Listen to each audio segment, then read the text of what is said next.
Hello दोस्तों, कैसे हैं आप लोग। एक बार वापस से आपका स्वागत है मेरे चैनल में। पिछली बार की तरह ही हम बात कर रहे हैं प्राचीन भारत के इतिहास के अंदर। हम गुप्त काल के अंदर बात कर रहे थे। तो हमने पिछले लेक्चर के अंदर गुप्त काल की जो साहित्य के बारे में पढ़ लिया था। आज के लेक्चर में हम बात करेंगे गुप्तकालीन जो चित्रकला है उनके बारे में। अब बात करते हैं, दो शब्द सुनते होंगे आप, अजंता, एलोरा और बाघ। अर्थात तो जो गुप्तकालीन चित्रकला है अजंता और बाघ की गुफाएं हैं, वहाँ से गुप्तकाल के चित्र हमें देखने को मिलते हैं। अर्थात गुप्तकालीन चित्रकला की बात करें तो अजंता और बाघ की गुफाओं से क्या मिलते हैं, गुप्तकाल के चित्र हमें देखने को मिलते हैं। आगे हम बात करें तो अजंता और बाघ की गुफाएं हैं, वहाँ पे क्या है कि उनकी गुफाओं से फ्रेस्को और टेम्पोरा चित्र देखने को मिलते हैं।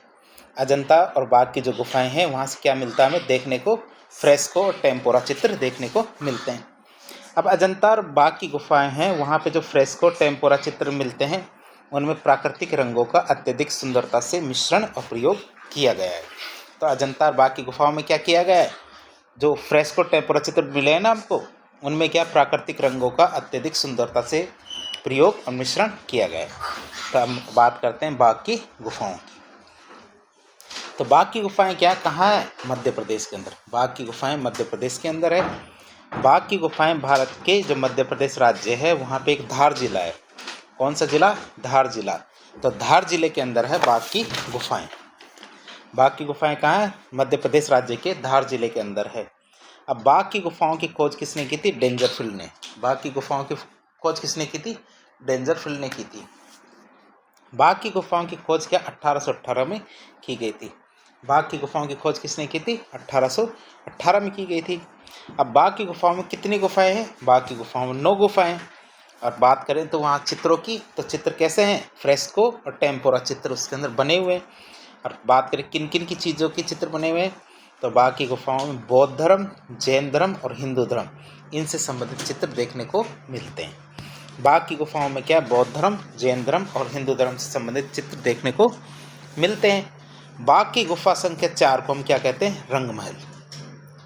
क्या है, बाघ की जो गुफा नंबर 4 है उसको हम क्या कहते हैं, रंगमहल कहते हैं। अब गुप्त काल की जो मूर्ति कला है उसके बारे में थोड़ी जानकारी ले लेते हैं। तो हम क्या कर रहे हैं, गुप्त काल की जो कलाएं हैं उनके बारे में बात कर रहे हैं। तो गुप्त कला की या गुप्त काल की जो हमारी मूर्ति कला उसकी बात करें तो गुप्त काल की जो मूर्तियां हैं वो धातु की बनी हुई है, सेलखड़ी पत्थर की बनी हुई है और टेराकोटा पत्थर की बनी हुई है। टेराकोटा क्या है, मिट्टी की होती है। गुप्त काल की जो मूर्तियां हैं वो धातु की बनी हुई है, सेलखड़ी के पत्थर की बनी हुई है और टेराकोटा मिट्टी की बनी हुई है। अब बात करें तो सुल्तानगंज की। तो सुल्तानगंज से हमें क्या मिलता है, भगवान बुद्ध की एक विशाल धातु की मूर्ति मिली है। क्या सुल्तानगंज से भगवान बुद्ध की क्या है, विशाल धातु की एक मूर्ति मिली है। और सुल्तानगंज कहाँ पे, उत्तर प्रदेश में। सुल्तानगंज कहाँ पे, उत्तर प्रदेश में है। अब सुल्तानगंज से जो भगवान बुद्ध की विशाल धातु की मूर्ति मिली है वह 8 फुट ऊंची है। कितनी फीट ऊंची है, 8 फीट ऊंची है। भगवान बुद्ध की जो विशाल मूर्ति है जो 8 फीट ऊंची है। तो हम आपको दिखा देते हैं सुल्तानगंज से भगवान बुद्ध की कौन सी मूर्ति मिली है। तो यह मूर्ति क्या है, 8 फीट ऊंची है, जो आप देख सकते हैं। इसके बाद हमने देख लिया है सुल्तानगंज की 8 फीट ऊंची भगवान बुद्ध की मूर्ति है। अब गुप्त काल में क्या, हरिहर, त्रिदेव, मकरवाहिनी गंगा, कुर्मवाहिनी यमुना अर्थात और अर्धनारीश्वर, इस प्रकार की मूर्तियों का निर्माण होना शुरू हो गया था। अर्थात हम देख सकते हैं हरिहर, त्रिदेव अर्थात ब्रह्मा, विष्णु, महेश, इन तीनों देवताओं को एक साथ पूजा जाना शुरू हो गया था। मकर वाहिनी गंगा अर्थात मकर किसे कहते हैं, मगरमच्छ को। मकर वाहिनी गंगा अर्थात मगरमच्छ किनका वाहन है, गंगा नदी का या गंगा माता का। और कुर्म अर्थात होता है कछुआ। कुर्म क्या होता है, कछुआ। कछुआ किसका वाहन है, यमुना देवी माता का। यमुना माता का क्या है, कछुआ वाहन है। और अर्धनारीश्वर की मूर्तियाँ बननी शुरू हो गई थी। गुप्तकालीन जो मूर्तियाँ हैं वो मोहरोत्तरकालीन मूर्तियों जितनी सुंदर तो नहीं है, लेकिन जो गुप्तकालीन मूर्तियाँ हैं उनमें नग्नता का अभाव अर्थात वह उतनी सुंदर तो नहीं है जितनी मोहरोत्तरकालीन मूर्तियाँ थी। जैसे हमारी मथुरा मूर्तिकला शैली थी, गांधार थी, अमरावती थी, तो उनमें जो मूर्तियाँ बनी थी उनसे तो सुंदर नहीं है। लेकिन इनमें एक अच्छी बात है, क्या, इनमें नग्नता का अभाव है। अब हमें गुप्तकालीन मूर्तियाँ कहाँ कहाँ से मिलती है। हमारे उत्तर प्रदेश में मथुरा नाम की जगह है, मध्य प्रदेश में सांची नाम की जगह है, और उत्तर प्रदेश में सारनाथ, और महाराष्ट्र में एक जगह अजंता। तो इन जगहों पे क्या है, गुप्तकालीन मूर्तियाँ देखने को मिलती है। अब बात करें गुप्तकालीन मंदिरों की, तो गुप्तकालीन मंदिरों से दशावतार और अप्सराओं की मूर्तियाँ मिलती है। गुप्तकालीन मंदिरों से क्या मिलती है, दशावतार और अप्सराओं की मूर्तियाँ मिलती है। तो जब हमने मंदिर का नाम ले ही लिया है तो गुप्त काल के मंदिरों के बारे में बात करते हैं, अर्थात गुप्त काल में किस प्रकार के मंदिर थे उनकी बात करते हैं। गुप्तकालीन मंदिर स्थापत्य कला की बात करें तो गुप्त काल में उत्तर भारत में मंदिरों का निर्माण होना शुरू हो गया था। जब गुप्त काल था उस समय क्या था, उत्तर भारत में क्या हुआ, मंदिरों का निर्माण होना शुरू हो गया था। अब शुरुआत की बात करें कि जैसे हम आज मंदिर देखते हैं, शुरुआत में उत्तर भारत में इस प्रकार के मंदिर नहीं हुआ करते थे। तो फिर कैसे मंदिर होते थे, शुरुआत में आरंभ में चबूतरे नुमा मंदिर होते थे। जैसे कि एक ये चबूतरा है और यहाँ पे एक भगवान की मूर्ति लगा दी गई है। तो ये हमारी क्या है, इस तरह से मंदिर हुआ करते थे। अर्थात शुरुआत में कैसे मंदिर होते थे, केवल चबूतरे नुमा मंदिर हुआ करते थे। फिर क्या हुआ, फिर आगे बढ़े हम, बाद में चबूतरे पर गर्भगृह का निर्माण होना शुरू हो गया। अर्थात जैसे ये एक चबूतरा है, चबूतरे के ऊपर एक भगवान की मूर्ति पदस्थापित की है और उसके चारों तरफ हमने क्या किया है, एक हमने गर्भगृह का निर्माण कर दिया है। वैसे मंदिर के अंदर का वो क्षेत्र जहाँ पे मुख्य भगवान की जो मूर्ति लगाई जाती है उसके कक्ष को हम क्या कहते हैं, गर्भगृह कहते हैं। तो सबसे पहले मंदिर कैसे बने, चबूतरे नुमा, फिर उसके बाद चबूतरे नुमा मंदिर पर गर्भगृह का निर्माण होना शुरू हो गया। फिर गुप्त काल में मंदिरों के जो मंदिरों के गर्भगृह हैं उनके ऊपर क्या है, शिखर बनाना शुरू हो गया। सबसे पहले चबूतरे नुमा मंदिर, फिर उसके दूसरे राउंड में क्या बनाया गया, गर्भगृह बनाया गया। तीसरे राउंड में गर्भगृह के ऊपर क्या बनाया जाने लगा, शिखर बनाए जाने लगे। फिर क्या हुआ, गुप्त काल में मंदिरों के जो गर्भगृह है उनके ऊपर जो शिखर है वो धीरे धीरे ऊपर छोटा होता जाता है। अर्थात कैसा बनता है ये मैं आपको बता देता हूँ। जैसे शिखर है, जैसे ये हमारा एक मंदिर का गर्भगृह है, लेकिन शिखर की बात करें तो शिखर ऐसे धीरे धीरे ऊपर जाता है और ये कैसा हो जाता है, छोटा हो जाता है। तो ये हम वैसे पता है, और ये हमारे मुख्य ईश्वर है जो जिनकी लिए हम मंदिर बना रहे हैं। तो हमने देखा ये कि ये ऊपर जाते जाते क्या होता है, छोटा हो जाता है। फिर हम देखते हैं आजकल के मंदिरों के अंदर जो गर्भगृह होता है उसके चारों ओर प्रदक्षिणा पथ या परिक्रमा पथ होना अनिवार्य है। और इस चीज़ की शुरुआत कब से हो गई थी, उस चीज़ की शुरुआत हमारे गुप्त काल से हो गई थी। गुप्त काल में ऐसे मंदिरों का निर्माण होना शुरू हो गया था जिनके चारों तरफ क्या है, गर्भगृह के चारों तरफ क्या होता था, गर्भगृह के चारों तरफ परिक्रमा पथ होता था। तो हम बात करते हैं आगे गुप्त काल के मंदिरों की।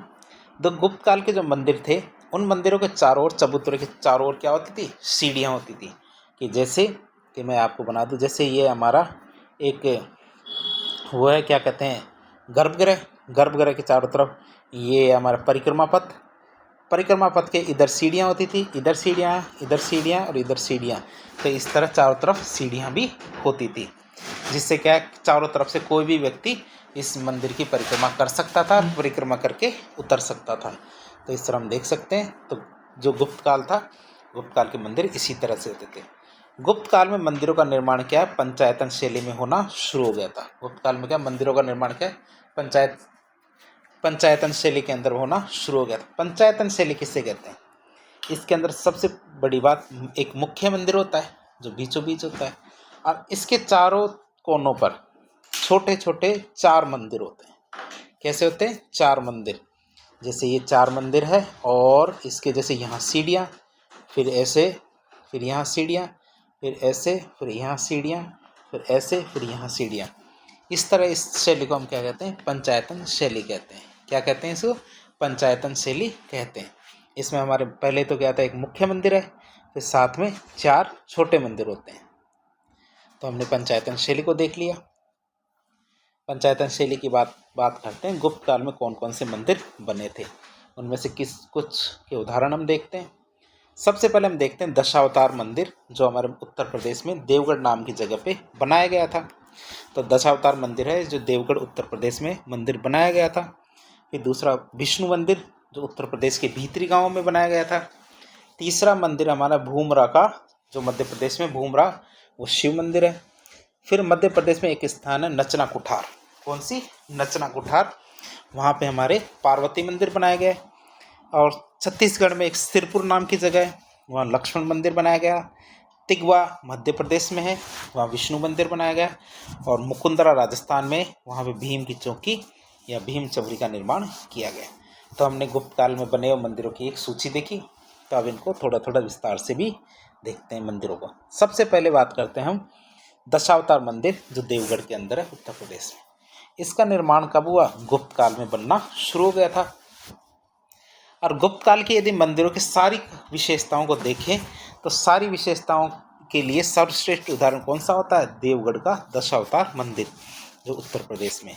और उत्तर प्रदेश में भी कहाँ पे? ललितपुर जिले में। तो हम दिखा देते हैं आपको दशावतार मंदिर। तो दशावतार मंदिर को हम थोड़ा जूम करके दिखा देते हैं कि ध्यान से देखेंगे तो ये हमारा मुख्य मंदिर है, जिसको गर्भगृह कहते हैं। इसके एक तरफ ये सीढ़ियाँ हैं, दूसरी तरफ इस तरफ सीढ़ियाँ होगी। तो इस तरफ क्या है? इस तरह चारों कोनों पे 4 सीढ़ियाँ है। तो 4 सीढ़ियाँ हैं दशावतार मंदिर, जो देवगढ़ के अंदर है, उत्तर प्रदेश के। इसके अंदर गुप्त काल की जितनी विशेषताएं होती है मंदिरों की, वो सारी विशेषताएं इस मंदिर में देखने को मिलती है। आगे हम बात करते हैं दशावतार मंदिर की। तो दशावतार मंदिर उत्तर प्रदेश में ललितपुर जिले में देवगढ़ नाम की जगह पे है। दूसरा हमारा मंदिर आता है विष्णु मंदिर, जो भीतरी गांव उत्तर प्रदेश में है। इसका निर्माण भी हमारे गुप्त काल में हुआ था। जो भीतरी गांव कहाँ पे? उत्तर प्रदेश में। उत्तर प्रदेश के कानपुर जिला है, वहाँ पे। अब भीतरी गांव का जो विष्णु मंदिर है वो किससे बना हुआ है? ईंटों से बना हुआ मंदिर है। तो मैं आपको इसको भी जूम करके दिखा देता हूँ। ये भीतरी गांव का विष्णु मंदिर है, ये आप देख सकते हैं कितना सुंदर है। आपको यदि मौका मिले तो इसे ज़रूर देखिएगा। और ये इसकी खासियत ये है, ये गुप्त काल का मंदिर है, लेकिन ईंटों से बना हुआ है। ईंटों से बना हुआ मंदिर भीतरी गांव का विष्णु मंदिर है। अब आगे हम बात करें तो अगला है हमारा शिव मंदिर, जो कहाँ है? भूमरा का शिव मंदिर। भूमरा का शिव मंदिर का निर्माण भी गुप्त काल में हुआ था। भूमरा क्या है? भारत की जो मध्य प्रदेश है, वहाँ पे एक सतना जिला है। तो सतना जिला से यानी हमें भूमरा का शिव मंदिर देखने को मिलता है। अब ये भूमरा का शिव मंदिर का जो शिवलिंग है, इसकी मैं आपको जूम करके दिखा देता हूँ कि इतना सुंदर, कोई इतना सुंदर कैसे हो सकता है। तो इनके लिए कहा जा सकता है ये हमारे भूमरा के शिव मंदिर का शिवलिंग है। यदि आपको मौका मिले तो आप ज़रूर देखने जाइएगा। तो मैं इसको जूम आउट कर देता हूँ। जय हो शंकर भगवान की। तो आगे बात करते हैं। अगला मंदिर है हमारा पार्वती मंदिर।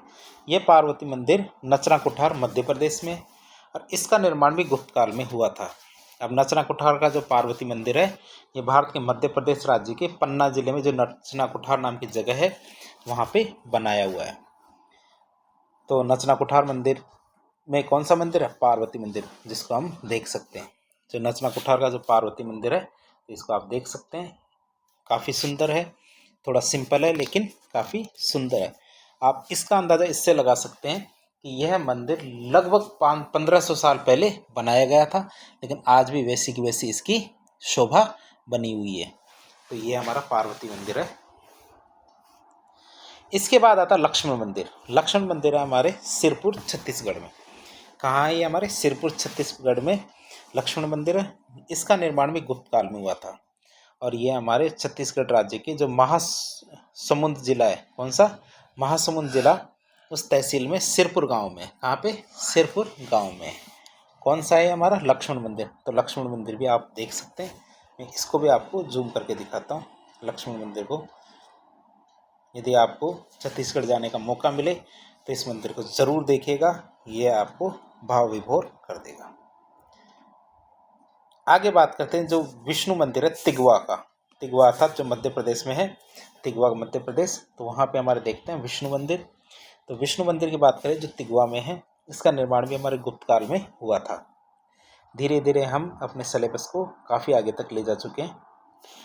आगे बात करें जो तिगवा का विष्णु मंदिर है, ये मध्य प्रदेश राज्य के जबलपुर जिले में तिगवा गांव में स्थित है।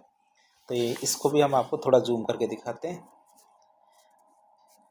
कभी कभी अध्ययन के टाइम पे ऐसी चीज़ें भी देखनी चाहिए, इससे आपका ज्ञान काफ़ी बढ़ता है और चीज़ों को जानने का मौका मिलता है।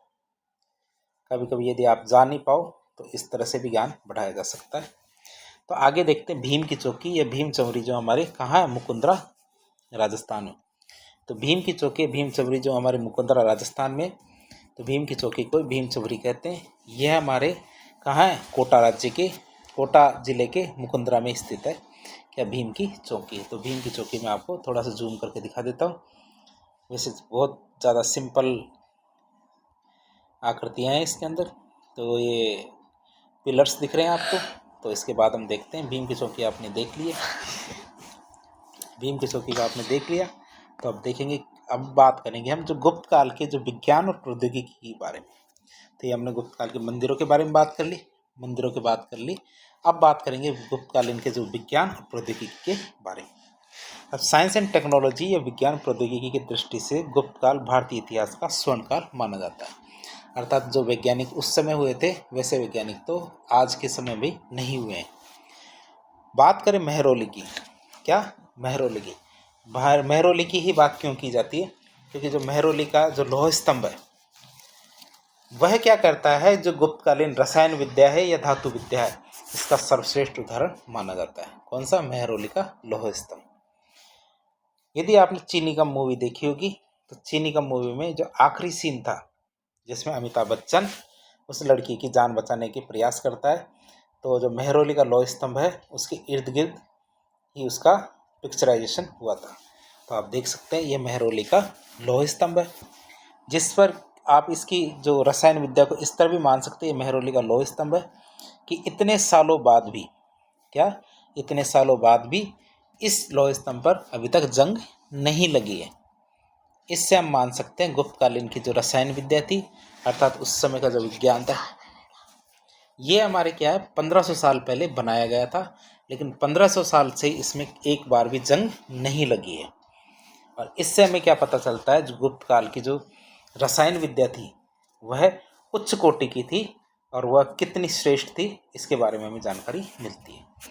अब मेहरौली का जो लौह स्तंभ है ये भारत की राजधानी दिल्ली में है। मेहरौली का जो लौह स्तंभ है वो कुतुब मीनार के पास में लगाया गया है। दिल्ली के जो मेहरौली से प्राप्त लौह स्तंभ है इसका निर्माण गुप्त वंश के शासक चंद्रगुप्त द्वितीय ने करवाया था। आगे हम बात करते हैं, इतनी ये तो हमारे एक लिए एक अच्छा उदाहरण था। साथ ही साथ हम बात करते हैं गुप्त काल के जो विज्ञान प्रौद्योगिकी के जो प्रमुख विद्वान थे उनके बारे में बात करें तो इनमें बात करेंगे आर्यभट्ट, वराहमिहिर, ब्रह्मगुप्त, भास्कराचार्य प्रथम, वाघभट्ट, पालकाप्य, इनके बारे में हम बात करेंगे। तो एक एक करके इनके बारे में बात करते हैं। सबसे प्रथम आता है हमारा आर्यभट्ट। वैसे आपको याद हो तो आर्यभट्ट हमारा प्रथम प्रायोगिक उपग्रह भी था। आर्यभट्ट की बात करें तो आर्यभट्ट का जन्म कहाँ हुआ था, कुसुमपुर में हुआ था। कहाँ पे, कुसुमपुर। बिहार की राजधानी पटना को पाटलिपुत्र कहते हैं अब तो, लेकिन पाटलिपुत्र से पहले उसे कुसुमपुर नाम से जाना जाता था। अर्थात पटना का प्राचीन नाम ही क्या था, कुसुमपुर। आर्यभट्ट ने क्या किया, गणित और खगोल विज्ञान को अलग अलग किया। अर्थात पहले गणित और खगोल विज्ञान एक ही क्षेत्र के अंदर पढ़ी जाती थी, लेकिन आर्यभट्ट ने खगोल विज्ञान और गणित को अलग अलग पढ़ना शुरू किया। आर्यभट्ट की बात करें तो आर्यभट्ट ने ही सबसे पहले बताया था, क्या किया आर्यभट्ट ने सबसे पहले क्या क्या बताया। आर्यभट्ट ने बताया कि सौर मंडल है तो सौर मंडल का केंद्र क्या है, सूर्य है, और पृथ्वी सूर्य के चारों ओर चक्कर लगाती है, न कि सूर्य पृथ्वी के चारों ओर चक्कर लगाता है।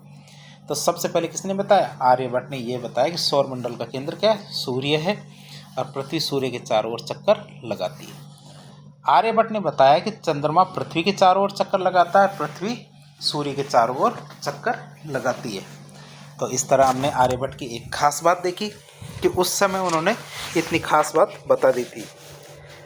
आर्यभट्ट ने सूर्य ग्रहण और चंद्र ग्रहण के कारणों को भी बताया, अर्थात क्यों सूर्य ग्रहण होता है, क्यों चंद्र ग्रहण होता है, इनके कारणों के बारे में भी आर्यभट्ट ने उस समय बता दिया था जब उनके पास इतने अच्छे वैज्ञानिक उपकरण भी नहीं थे। आर्यभट्ट ने ही ये बताया कि पृथ्वी गोल है और अपने अक्ष पर घूमती रहती है।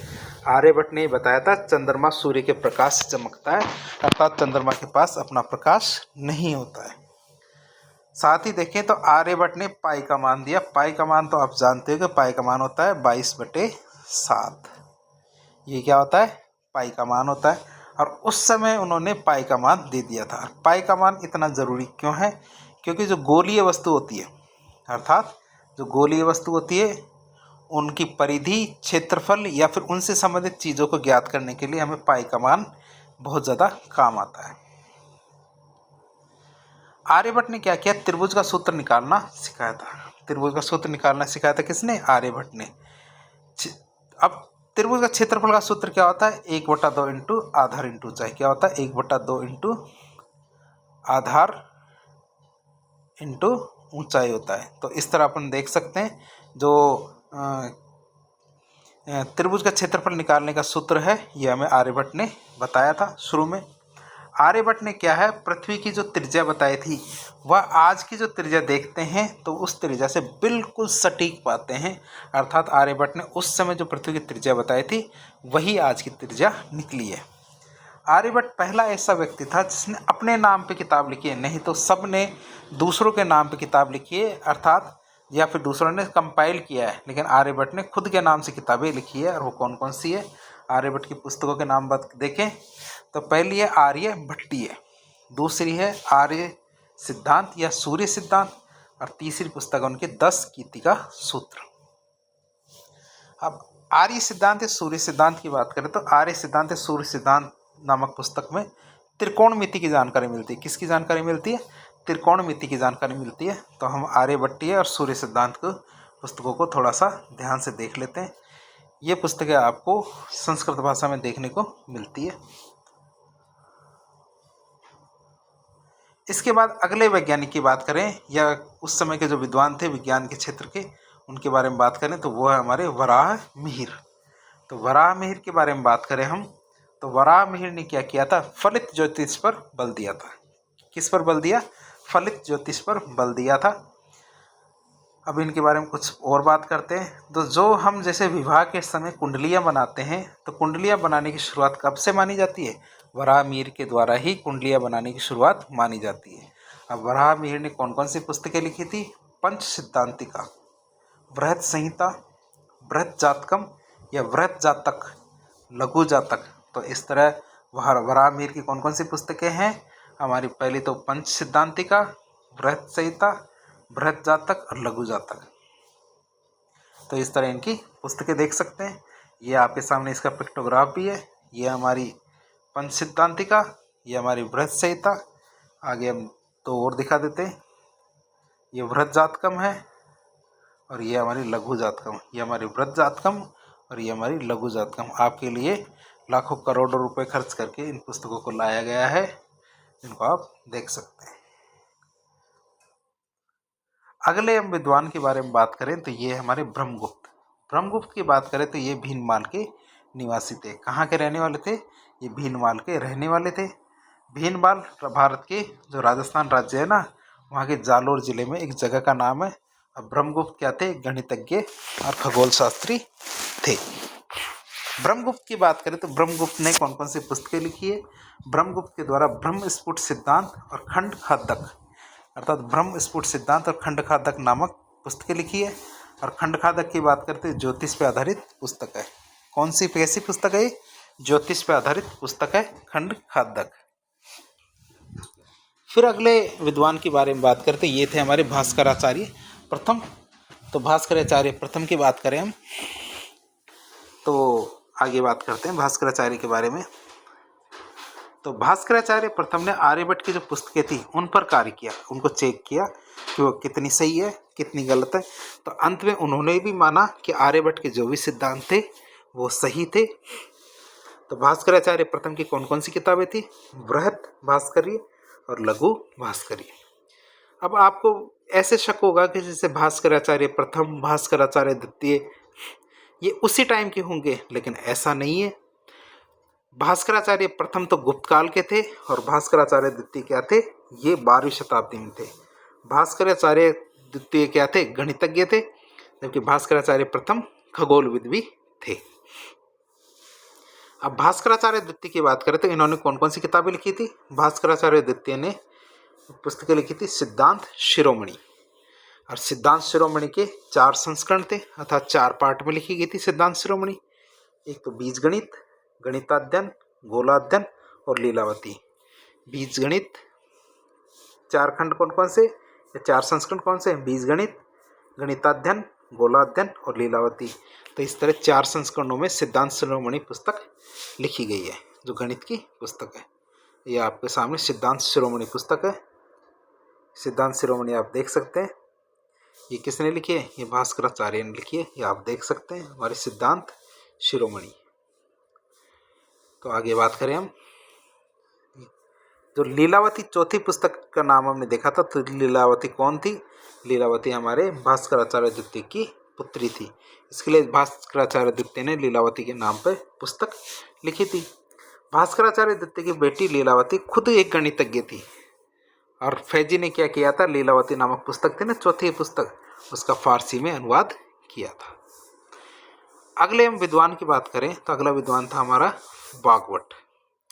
वाग्भट की बात करें हम तो वाग्भट के द्वारा निम्नलिखित पुस्तकें लिखी गई है। कौन कौन सी, अष्टांग हृदयम। अष्टांग हृदयम पुस्तक आयुर्वेद पर लिखी गई किताब है। फिर बात करते पाल काव्य की, तो पाल काव्य के द्वारा कौन कौन सी पुस्तकें लिखी गई है। एक तो हमारे हस्ती आयुर्वेद। हस्ती का अर्थ होता है हाथी, हस्ती का अर्थ क्या होता है, हाथी।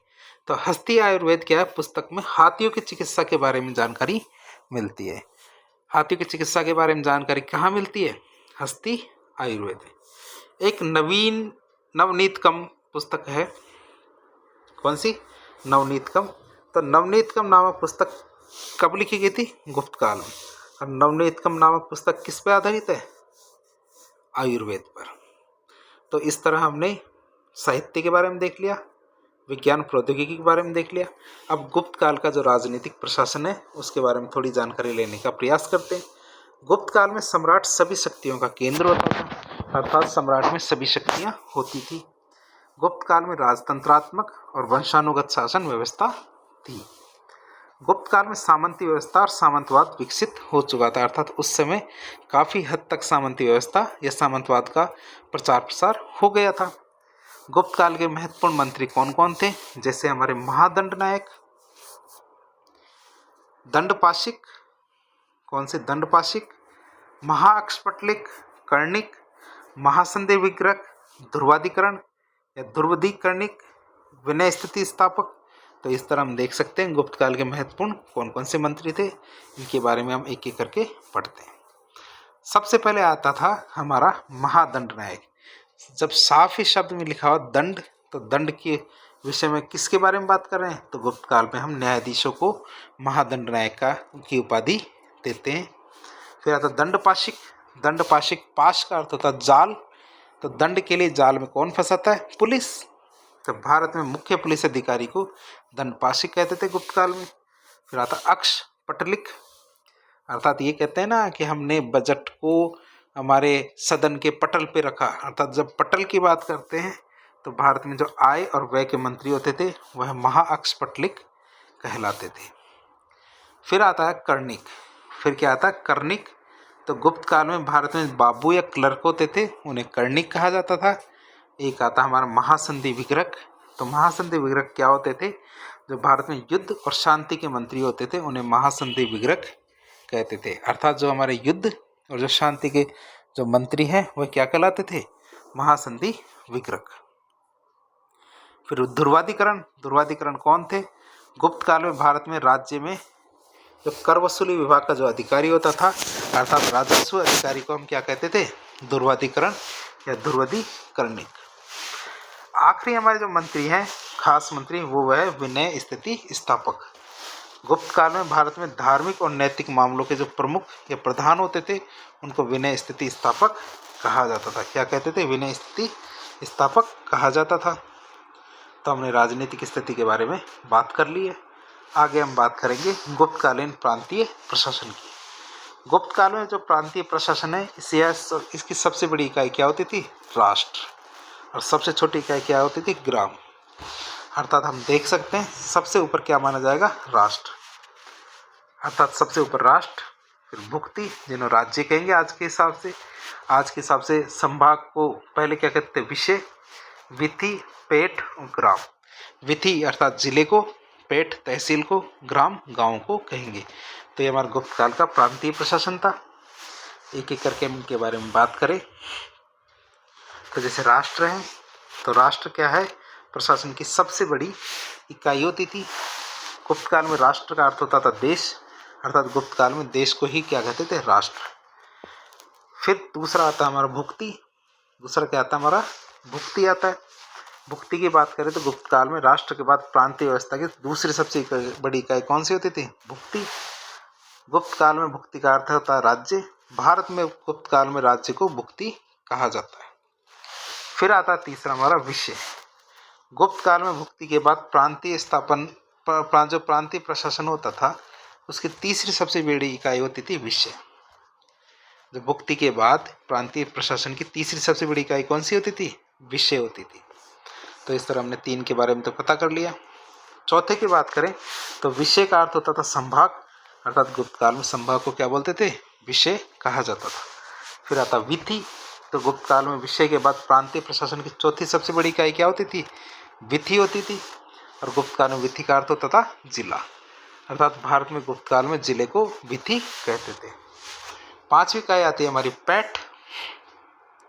तो पैठ की बात करें तो गुप्त काल में विधि के बाद प्रांतीय प्रशासन की पांचवी सबसे बड़ी इकाई कौन सी होती थी, पैठ होती थी। और पैठ का अर्थ होता था तहसील, अर्थात भारत में गुप्त काल में तहसील को पैठ कहते थे। गांव की बात करें तो पैठ के बाद हमारी छठी इकाई आती थी ग्राम, अर्थात सबसे छोटी इकाई कौन सी है, ग्राम। भारत में गुप्त काल में गांव को ग्राम कहते हैं।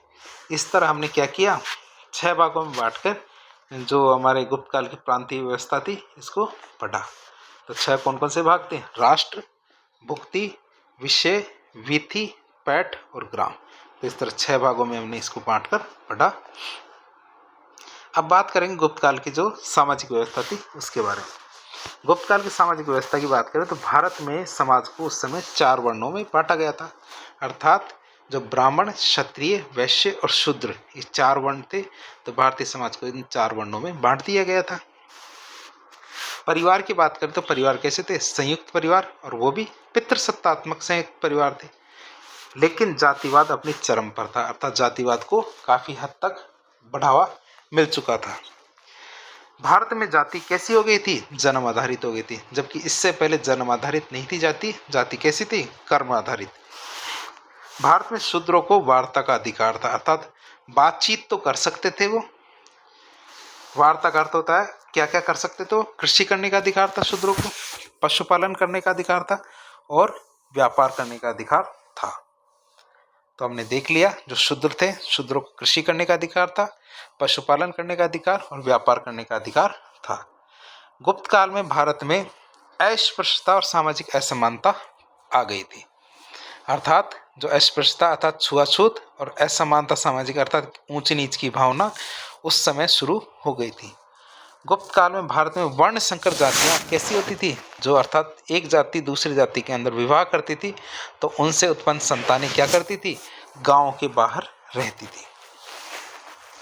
गुप्त काल में भारत में आपद धर्म की अवधारणा व्याप्ति या मौजूदगी, अर्थात जो विकट परिस्थितियां आती है तो उसमें एक वर्ण का व्यक्ति अपने कर्म को छोड़ के दूसरे वर्ण के कर्म को भी अपना सकता था, अर्थात कार्य कर सकता था। तो गुप्त काल में यह अवधारणा शुरू हो गई थी। आपद धर्म का अर्थ क्या होता है, इसका धर्म होता है कि आपात स्थिति में अन्य वर्णों के काम किए जा सकते हैं। जैसे इंदौर के एक ताम्रपत्र है, उनके अनुसार क्षत्रिय घोड़ों का व्यापार करते थे, अर्थात क्षत्रिय कभी भी व्यापार नहीं करते थे, लेकिन उसके अनुसार घोड़े का व्यापार कौन करता था, एक क्षत्रिय। ऐसे मृच्छकटिकम का जो नायक था चारुदत्त, वो एक ब्राह्मण था, लेकिन वो क्या करता था, व्यापार करता था। चीनी यात्री हेनसांग की बात करें तो उनके अनुसार सिंध, कच्छ और मालवा, इनमें क्या शूद्रों का शासन होता था, अर्थात शूद्र क्षत्रिय भी हुआ करते थे। गुप्त काल में भारत में कलिवज्जे की अवधारणा विकसित हो गई थी। और कलिवज्जे की अवधारणा क्या कहती है कि भारतीय धर्म में समुद्र यात्रा की कोई अनुमति नहीं है, अर्थात यदि आप समुद्र की यात्रा करते हो तो आपको धर्मभ्रष्ट माना जाएगा। गुप्त काल में भारत में जो अधिकारी सेवाओं के बदले भूमि और वेतन प्राप्त करते थे, जिनके कारण एक नई जाति या वर्ग विकसित हुआ जिसे कायस्थ कहते थे, अर्थात जो सरकारी अधिकारी बनते थे और अपनी सेवाएं देते थे और सेवाओं के बदले में पैसे नहीं लेते थे, और क्या करते थे, पैसे लेते थे और या फिर भूमि लेते थे। तो इस वजह से एक नया वर्ग उभर कर आया जिसे क्या कहते थे, कायस्थ। कायस्थ शब्द की पहली बार उल्लेख कहाँ किया गया है? याज्ञवल्क्य की स्मृति के अंदर कायस्थ शब्द का सबसे पहले उल्लेख किया गया। गुप्त काल की बात करें तो गुप्त काल में महिलाओं की स्थिति अच्छी नहीं थी। गुप्त काल में भारत में विधवा विवाह को तो बहुत ज़्यादा बुरा माना जाता था। भारत में नियोग प्रथा बंद हो गई थी। नियोग प्रथा तो आप पहले भी देख सकते थे कि संतान उत्पत्ति के लिए अन्य पुरुष के साथ संभोग किया जाता है, इसे नियोग प्रथा कहते हैं। लेकिन गुप्त काल में ये नियोग प्रथा मौजूद नहीं थी। गुप्त काल में भारत में सती प्रथा शुरू हो गई थी। गुप्त काल में भारत में संभवतः महिलाओं की शिक्षा का अधिकार था, अर्थात शिक्षा का अधिकार नहीं था। महिलाओं को क्या, शिक्षा का अधिकार नहीं रहा इसमें, अर्थात शिक्षा का अधिकार बंद कर दिया गया। गुप्त काल में भारत में पर्दा प्रथा जैसी बुराइयां शुरू हो गई थी। गुप्त काल में भारत में दास प्रथा का प्रचलन भी था, बाल विवाह का प्रचलन भी था और वेश्यावृत्ति का प्रचलन भी था गुप्त काल के अंदर। अब गुप्त काल की बात करें तो गुप्त काल में भारत में वृद्ध वेश्याओं को कुट्टिनी कहा जाता था। ऐसी वेश्याएं जो वृद्ध थी उनको कुट्टिनी कहा जाता था, अर्थात वेश्याओं को कामशास्त्र की शिक्षा देने वाली वेश्याओं को क्या कहते थे, कुट्टिनी कहा जाता था। गुप्त काल में वो महिलाएं जो व्यक्तिगत रूप से वेश्यावृत्ति करती थी उन महिलाओं को हम क्या कहते थे, रूपा जीवा। तो रूपा जीवा के नहीं कहा जाता था जो व्यक्तिगत रूप से वेश्यावृत्ति करती थी। एक अभिलेख है हमारे एरन अभिलेख, जो हमारे मध्य प्रदेश से प्राप्त हुआ है। कब का लिखा गया है, 510 ईस्वी का। यह अभिलेख हमारे मध्य प्रदेश राज्य में स्थित है। तो एरन अभिलेख की बात करें हम तो एरन अभिलेख गुप्त वंश के शासक भानुगुप्त का है। किसका है, भानुगुप्त का। तो अर्थात ये भानुगुप्त से संबंधित है। कब का लिखा हुआ, 510 ईस्वी का। अब भारत में सती प्रथा का पहला उल्लेख यदि कहीं से मिलता है तो हमें एरन अभिलेख से ही मिलता है। क्या, एरन अभिलेख से ही हमें जो सती प्रथा का पहला उल्लेख मिलता है। गुप्त वंश के शासक भानुगुप्त के सेनापति जो गोपराज है उनकी पत्नी के सती होने का उल्लेख हमें एरन अभिलेख से ही मिलता है। अर्थात जो भानुगुप्त है उनका सेनापति था गोपराज, उनकी पत्नी उनके साथ ही सती हो गई थी। इस बात का उल्लेख हमें कहाँ से मिलता है, एरन अभिलेख से। आगे हम बात करते हैं गुप्त काल की जो आर्थिक स्थिति है उसके बारे में। गुप्त काल में भारत में आर्थिक स्थिति में गिरावट आई क्योंकि जो रोमन साम्राज्य था उसका पतन हो गया था। तो रोमन साम्राज्य के पतन से क्या है, गुप्त काल की जो आर्थिक स्थिति है वो पतित हो गई। गुप्त काल में भारत में घरेलू और विदेशी व्यापार होता था। गुप्त काल में भारत का चीन और पूर्वी देशों के साथ भी व्यापार खूब हुआ है। गुप्त काल में श्रीलंका व्यापार में भारत और अन्य देशों के बीच में मध्यस्थ की भूमिका निभाता था। अर्थात दूसरे देशों में जाना होता था तो पहले श्रीलंका जाओ, फिर श्रीलंका से दूसरे देशों में चले जाओ। चीन और पूर्वी देशों से गुप्त काल की जो भारतीय मुद्रा कहीं भी नहीं मिलती है। गुप्त काल की जो भारतीय मुद्रा है वो उन देशों से नहीं मिलती है। इससे हमें पता चलता है कि उन्होंने वहां पर व्यापार नहीं किया था। भारत से गुप्त काल की एक भी विदेशी मुद्रा प्राप्त नहीं होती है। अर्थात गुप्त काल में व्यापार वस्तु विनिमय के रूप में होता था। गुप्त शासकों ने सर्वाधिक सोने के सिक्के चलाए थे या जारी किए थे। गुप्त काल में सोने के सिक्कों का उपयोग उपहार देने, धन का संचय करने के लिए किया जाता था। भारत में गुप्तकालीन चांदी और तांबे के सिक्के कम ही मात्रा में मिलते हैं। फाहियान के अनुसार देखें तो गुप्त काल में घरेलू व्यवसाय कैसा था, संतोषजनक था। तो इस तरह से आज हमने गुप्त काल के पार्ट 2 के अंदर जो कला और संस्कृति के बारे में देखा, मंदिरों के बारे में देखा, सामाजिक, आर्थिक और राजनीतिक स्थिति के बारे में देखा। तो इस प्रकार के इन्फॉर्मेटिव वीडियो देखने के लिए हमारे चैनल से जुड़े। वीडियो पसंद आया तो लाइक करें, चैनल को सब्सक्राइब करें और अपने दोस्तों के साथ शेयर करें। यदि कोई आपको सुझाव हो कमेंट बॉक्स में बताएं। धन्यवाद।